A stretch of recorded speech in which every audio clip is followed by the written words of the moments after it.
आली, शिंकेतून अहम जन्माला आला. हा अहम म्हणजे अहंकार.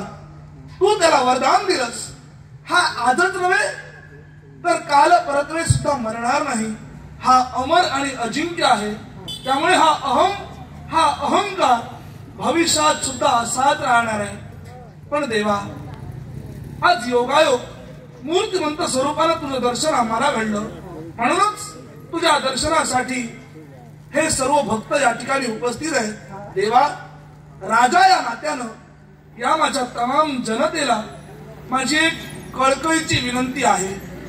ती विनंती कोणती तर, तुम्ही कितीही धनवान असू द्या, तुम्ही कितीही गुणवान असू द्या, तुम्ही कितीही मोठे कलावंत असू द्या, जे जे गुण तुमच्या जवळ आहेत त्याच्याबद्दल कधीही अहंकार करू नका. कारण लीनतेनं सारं जग जिंकता येतं. अहंकारापायी साऱ्या सर्वस्वाचा नाश होतो. देव असा लीला नाटकी आहे. तो आपल्याला देऊनही पाहतो आणि आपल्या जवळून घेऊनही पाहतो. देवानं काय केलं?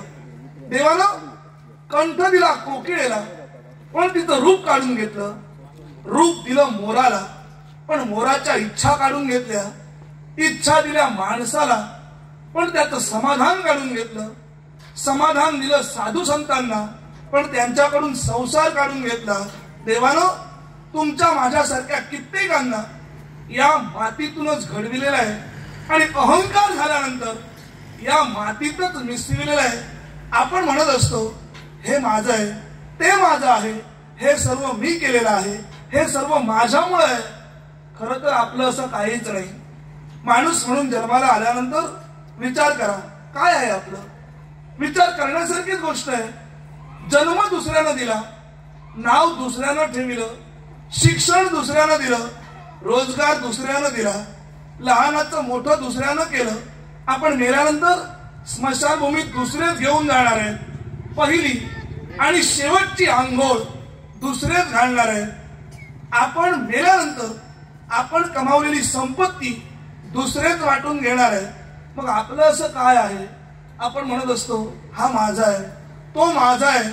आप्त इष्ट सगळे सोयरे मित्रमंडळी कुणीही आपलं नाही.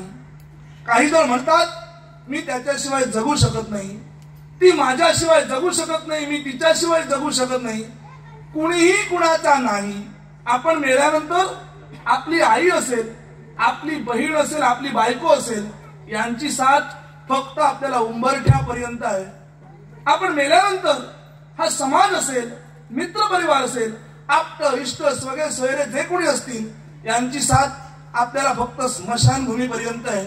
आपला जर पुत्र असेल तर त्याची साथ अग्निदानापर्यंत. शेवट आपल्या सोबत कोणीही येणार नाही. आपल्या सोबत येणार आहे ते आपण केलेलं कर्म होय. त्यामुळे जीवन जगत असताना आपापसातील काहीतरी भांडण तंटे क्लेश असतील, सामंजस्यानं मिटवा. अहंकार करू नका. सर्वांशी आनंदानं वागा, इतरांशी प्रेमानं वागा. तुम्ही स्वतः आनंदानं जगा आणि इतरांनाही आनंदानं जगू द्या.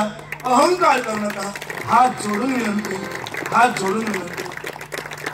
देवा, आज या माझ्या सुखी संसारात